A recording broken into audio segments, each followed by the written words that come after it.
Bismillahirrahmanirrahim. Assalamualaikum warahmatullahi wabarakatuh.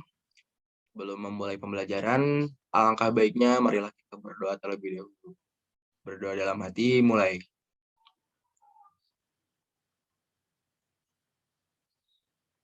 Berdoa selesai. Selamat pagi semuanya. Sebelum memulai pembelajaran pada kesempatan kali ini, saya akan terlebih dahulu memberitahukan terkait apa yang akan dibahas pada kesempatan kali ini dalam mata kuliah studi masyarakat lokal yang juga sebelumnya sempat saya share dalam bentuk silabus. Dan pada kesempatan kali ini kita akan membahas terkait masyarakat dan kebudayaan selama 2 kali 40 menit ke depan. Namun sebelum itu, terlebih dahulu saya akan menjelaskan terkait definisi dari masyarakat maupun juga kebudayaan. Masyarakat sejatinya merupakan manusia yang hidup secara beriringan dengan kebudayaan dan juga dengan secara berkelompok. Manusia berhasil membentuk satuan sosial budaya yang kemudian mendapatkan sebutan masyarakat. Masyarakat sendiri secara epistemologi berasal dari bahasa Arab yang berasal dari kata syaraka yang berarti ikut serta dan juga berpartisipasi. Sedangkan dalam bahasa Inggris, masyarakat disebut dengan society yang berasal dari kata Latin socius yang berarti kawan. Pengertian ataupun juga definisi masyarakat sebenarnya juga sempat dijelaskan oleh salah satu tokoh ahli antropologi yang juga berasal dari Indonesia yang bernama Ningrat dalam buku karyanya yang berjudul Pengantar Ilmu Antropologi. Beliau menyebutkan bahwa definisi masyarakat adalah sekumpulan manusia yang saling bergaul atau dengan istilah ilmiah yang berarti saling berinteraksi. Suatu kesatuan manusia dapat mempunyai prasarana melalui apa saja warga-warganya dapat saling berinteraksi. Demikian tulis Ningrat dalam bukunya. Lalu juga ada salah satu ahli sosiologi yang juga berasal dari Indonesia yang bernama Charles Sumarjan yang mengatakan masyarakat didefinisikan sebagai orang-orang yang hidup bersama dan menghasilkan kebudayaan. Setelah itu kita akan membahas terkait definisi daripada kebudayaan yang juga sempat dijelaskan oleh salah satu tokoh yang bernama Taylor yang berkata bahwa kebudayaan merupakan sistem kompleks yang mencakup pengetahuan, kepercayaan, kesenian, moral, hukum, adat istiadat, kemampuan, serta kebiasaan-kebiasaan yang didapatkan oleh manusia sebagai anggota masyarakat. Dan budaya ataupun juga kebudayaan itu juga berasal dari bahasa Sanskerta, yaitu budaya, yang merupakan bentuk jamak dari budi. Budi atau akal, yang diartikan sebagai hal-hal yang berkaitan dengan budi dan akal manusia. Dan juga bentuk lain dari kata budaya adalah kultur, yang berasal dari bahasa Latin, yaitu cultura. Dan secara umum, budaya ataupun kebudayaan merupakan cara hidup yang berkembang dan dimiliki oleh bersama, serta diwariskan dari generasi ke generasi berikutnya. Kita ambil contoh seperti adat ngunduh mantu yang ada di Jawa, yang akan dilaksanakan ketika seseorang menikah.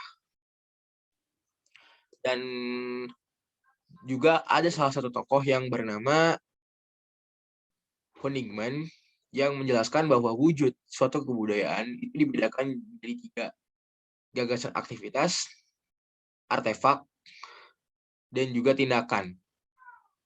Dan aktivitas adalah wujud kebudayaan sebagai suatu tindakan berpola dari manusia dalam masyarakat itu. Wujud ini sering disebut sebagai sistem sosial. Jadi, masyarakat dan kebudayaan ini pun juga sebenarnya saling berkaitan. Mengapa demikian? Karena masyarakat merupakan aktor ataupun juga tokoh di balik terjadinya kebudayaan. Karena kebudayaan sendiri itu lahir karena adanya suatu kebiasaan ataupun juga tradisi yang dimana terus dilakukan secara turun-temurun dan terus dilestarikan dan tetap terjaga.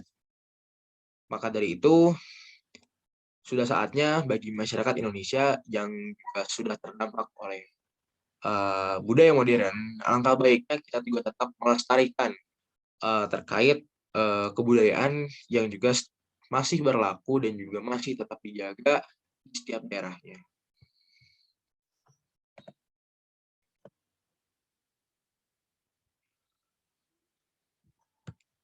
Selanjutnya, ada manusia dan budaya. Seperti tadi saya jelaskan, bahwa manusia merupakan sebagian tokoh ataupun juga aktor di balik suksesnya ataupun terjadinya suatu budaya. Karena manusia dan budaya ini pun juga sama-sama saling ada keterkaitan. Hubungan kebudayaan dan masyarakat. Seperti tadi dijelaskan juga, kebudayaan merupakan bisa dibilang menjadi salah satu hal yang perlu dilestarikan dimanapun dan juga kapanpun. Karena seperti contohnya kita ambil pada masa sekarang yang dimana sudah sangat terjajah oleh budaya westernisasi ataupun juga budaya barat yang juga sangat menjunjung tinggi budaya ataupun juga ciri khas yang modern dan juga sudah sangat berdampak di mana saja dan juga di negara manapun. Seperti contohnya di Indonesia yang juga sangat bergantung sekali kepada budaya barat dan sangat perlu dijaga sekali sebenarnya kebudayaan Indonesia karena mengingat Indonesia sendiri merupakan negara yang sangat begitu banyak sekali terkenal dengan budaya-budaya di setiap daerahnya maupun juga jenis-jenis etnis ataupun juga suku yang sampai saat ini masih ada di Indonesia. Dan juga tak lupa banyak sekali bahasa yang masih juga bisa terus digunakan dalam setiap daerahnya di Indonesia. Selanjutnya ada fungsi kebudayaan untuk masyarakat.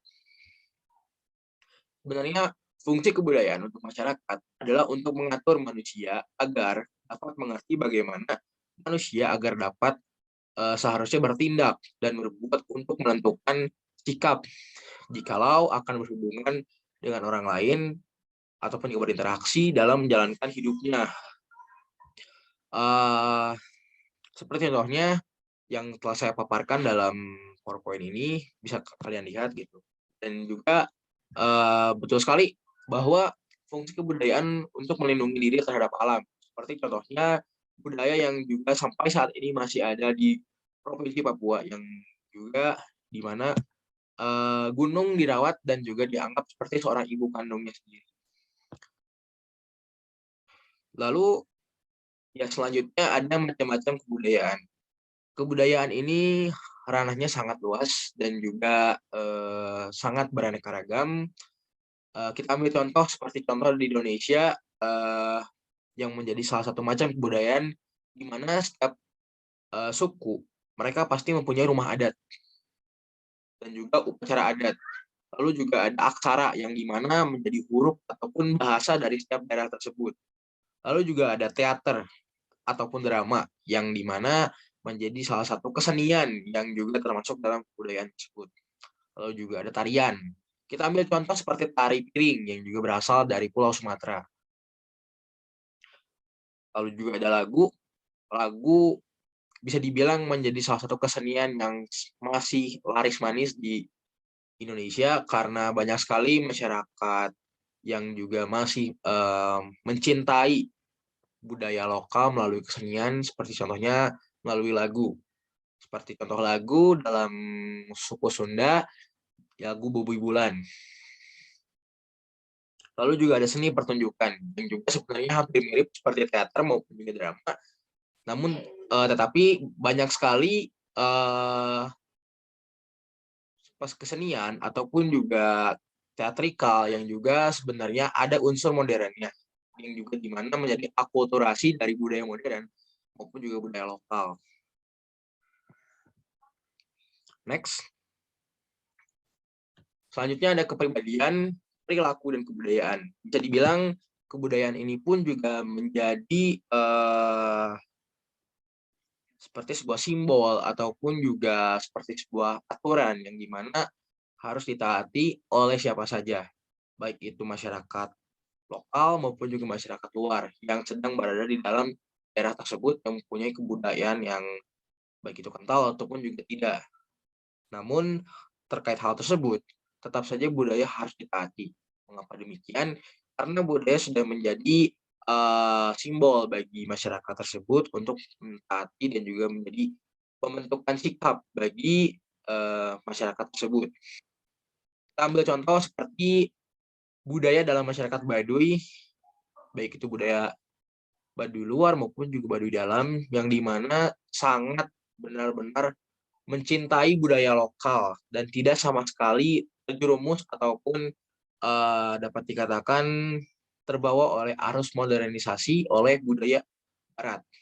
Kepribadian menunjukkan selanjutnya ada kepribadian yang menunjukkan sikap dan pikiran seseorang yang dapat dikatakan kepribadian merupakan cerminan dari diri kita sendiri untuk membentuk sikap dan juga agar orang lain pun bisa melihat sifat kita. Seperti contoh melerai perkelahian, tindakan melerai dan juga anti kekerasan yang dimana sifat ini sangat dapat dikatakan menjadi sikap yang menghormati ataupun menghargai terhadap suatu budaya. Karena dapat dikatakan tindakan ini pun juga tidak termasuk dalam tindakan kriminal, karena di sini kita mempunyai sikap yang baik untuk bisa melerai perkelahian ataupun juga bisa menjadi tokoh penengah.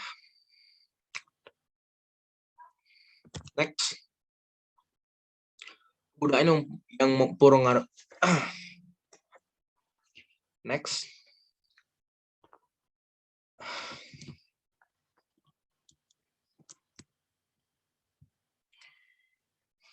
Next. Ya, ada juga kebudayaan yang mempengaruhi kepribadian. Sebagai contoh, budaya yang sangat kuat yang terjadi atau di salah satu daerah, mengingat budayanya kental ataupun tidak.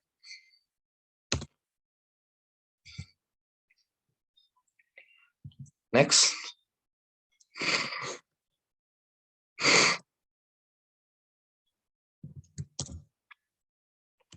Next.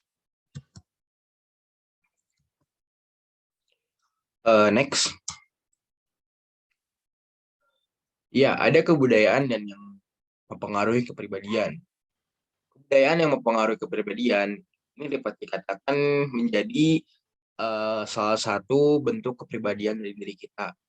Karena kebudayaan pun juga bisa mempengaruhi kepribadian seseorang. Yang dimana terlepas dari kebudayaan itu sangat kental atau tidak, itu tetap saja mempengaruhi kepribadian seseorang.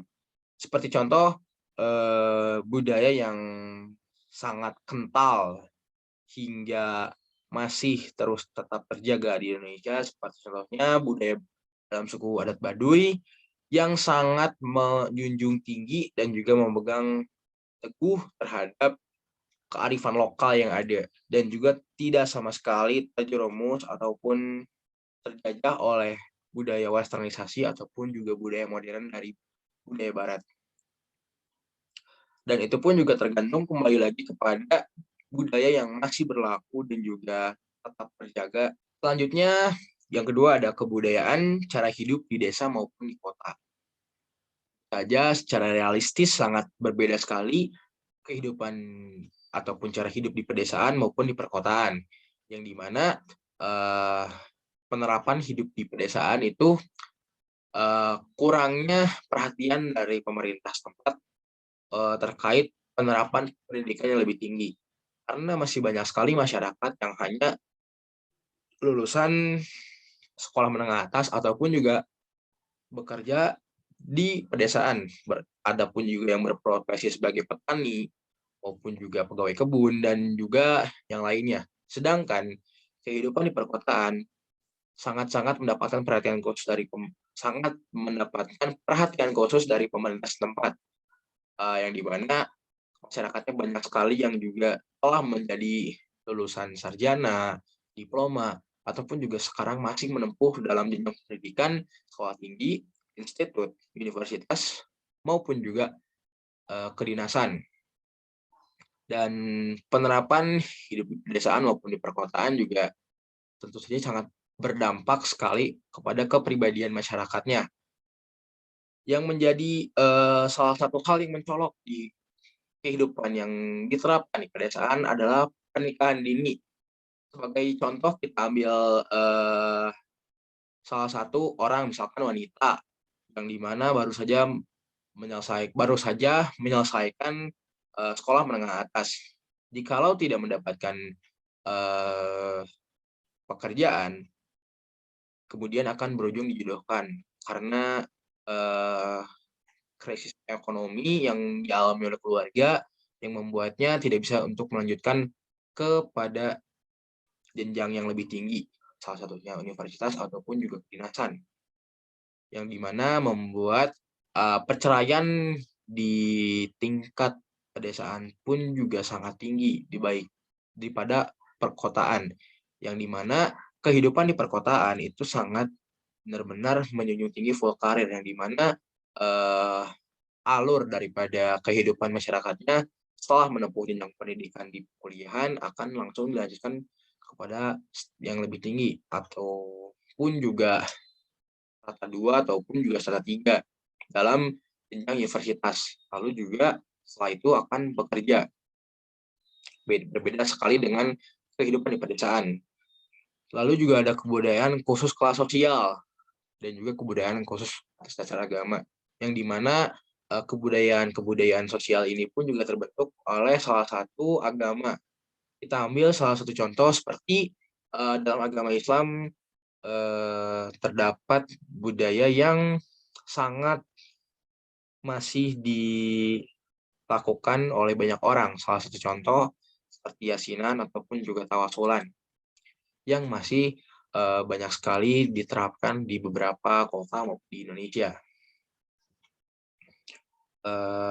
Dan juga yang terakhir, kebudayaan khusus atas dasar keahlian yang diambil contoh sebagai kepribadian seorang dosen dengan kepribadian seorang petani sangat berbeda.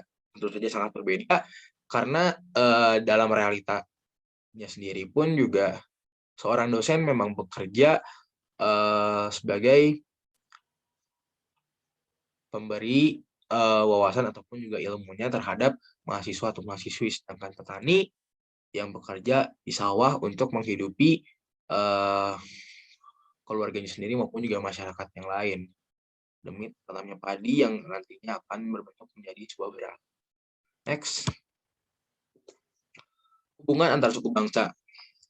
Bisa dibilang suku bangsa di Indonesia sangat banyak sekali karena Indonesia sendiri merupakan negara yang sangat kaya akan budaya, etnis ataupun suku bangsa, dan juga bahasa yang juga sudah yang juga banyak sekali terdapat di beberapa provinsi di Indonesia.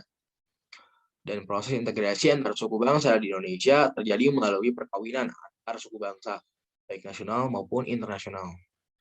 Dan salah satu contohnya seperti kita ambil contoh salah satunya masyarakat Sunda dan juga masyarakat Jawa yang juga punya sejarah ataupun juga mitos dalam kerajaan Mataram yang pada dulunya melarang masyarakat Sunda menikah dengan masyarakat Jawa. Ataupun juga kita ambil contohnya dalam suku Bugis yang dimana jika ada masyarakat Indonesia dari suku manapun menikahi wanita asal Bugis, maka dalam budayanya pun juga terdapat uang panai yang dimana uang tersebut menjadi salah satu budaya yang masih diterapkan di suku Bugis yang juga terletak di Sulawesi Selatan.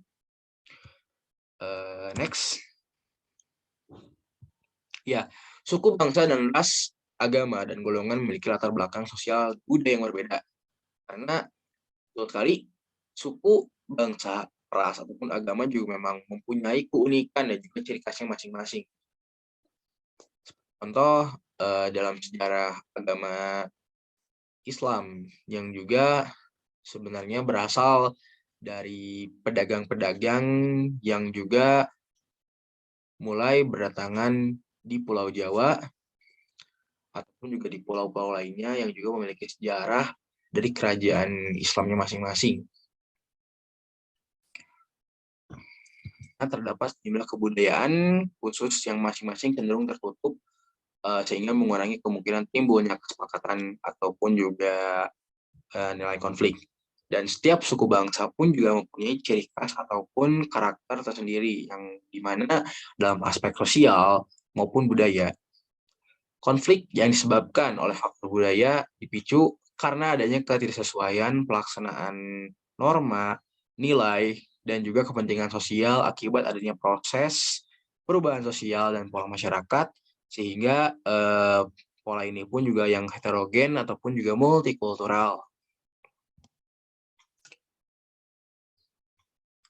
Dan bisa dibilang hal-hal apa saja yang menjadi penyebab adanya konflik. Dan sempat dijelaskan oleh salah satu ahli sosiologi yang juga berasal dari Indonesia yang bernama Surjono Sukanto menyimpulkan bahwa ada 4 faktor penyebab terjadinya konflik di masyarakat. Keempat faktor itu pun merupakan perbedaan antar kebudayaan, perbedaan antar perorangan, perbedaan kepentingan, serta perubahan sosial yang begitu cepat terjadi di masyarakat. Kita ambil salah satu contoh konflik budaya yang pernah di Indonesia. Salah satunya adalah konflik tragedi Sampit, yang merupakan pecahnya kerusuhan antara etnis di Indonesia yang berawal pada bulan Februari 2001 dan berlangsung sepanjang tahun itu. Konflik ini pun dimulai di kota Sampit, Kalimantan Tengah, dan meluas ke seluruh provinsi, termasuk ibu kota Kalimantan Tengah sendiri, yakni Palangkaraya. Konflik ini pun terjadi antara suku Dayak asli dan juga warga migran Madura dari Pulau Madura, yang dimana konflik ini pun pecah pada 18 Februari 2001 ketika 2 warga Madura diserang oleh sejumlah warga Dayak. Konflik Sampit mengakibatkan lebih dari 500 kematian dengan lebih dari 100.000 warga Madura kehilangan tempat tinggal. Dan juga banyak sekali warga Madura yang juga ditemukan dipenggal kepalanya oleh suku Dayak. Dan konflik ini pun juga dikenal sebagai salah satu tragedi berdarah pada masa itu. Dan hingga kini, Perang Sampit masih menjadi salah satu konflik yang paling melegenda dan paling dikenal oleh masyarakat Indonesia sebagai konflik paling mengerikan. Selanjutnya ada juga terkait unsur konflik. Unsur konflik juga merupakan salah satu hal yang perlu dipahami oleh setiap masyarakat Indonesia yang juga sangat mencintai budayanya sendiri. Dan yang menjadi salah satu unsur konflik merupakan aktor. Aktor itu di mana minimal terdapat 2 pihak yang bersengketa. Adapun juga objek yang terdapat objek yang dipertentangkan ataupun kebijakan atau tata laksana dan tata cara, tujuan, dan juga hasil. Lalu juga ada situasi, aturan yang berlaku, budaya kerja yang berlaku, yang dimana ada 2 pihak atau lebih yang terlibat, itu juga merupakan termasuk ke dalam aktor. Lalu juga ada tujuan yang dijadikan sasaran konflik, yang dimana tujuan itu menjadi alasan sumber konflik. Lalu juga ada beberapa pikiran, perasaan, tindakan, dan juga diantaranya pihak-pihak yang terlibat untuk mendapatkan atau mencapai tujuan maupun juga sasaran. Dan terakhir juga situasi konflik, yang dimana situasi ini pun juga melibatkan antara pribadi maupun kelompok. Maka dari itu sangat perlulah untuk melestarikan budaya di Indonesia dan juga perlunya attitude ataupun kepribadian, yang dimana kita pun juga harus saling menghargai dan juga harus saling mentoleransi terkait perbedaan budaya ataupun juga agama yang masih berlaku di Indonesia guna mencegah terjadinya konflik antara budaya maupun juga agama. Mungkin sekian. Ada juga terkait sumber konflik, yang dimana sumber konflik ini pun juga terjadi karena adanya kurang komunikasi ataupun juga kesalahpahaman ataupun juga adanya ketidaksesuaian norma. Lalu juga ada terkait pengambilan keputusan yang tidak adil yang membuat adanya pihak yang merasa dirugikan ataupun juga tertindas. Lalu juga ada perbedaan keuntungan yang dimana ada salah satu pihak yang diuntungkan, membuat adanya beberapa kelompok masyarakat ataupun individu yang dirugikan, yang menimbulkan konflik. Lalu juga adanya masalah ataupun konflik masa lalu yang belum terselesaikan, yang membuat konflik ini semakin meluas ataupun juga terjadi dan semakin pecah. Maka dari itu sangat perlu yang namanya pencegahan konflik guna terciptanya masyarakat yang mencintai budaya yang bertoleransi, ataupun juga menjunjung tinggi cinta damai. Saya sampaikan selanjutnya kita akan menuju ke sesi tanya jawab. Maka dari itu sesi tanya jawab saya buka.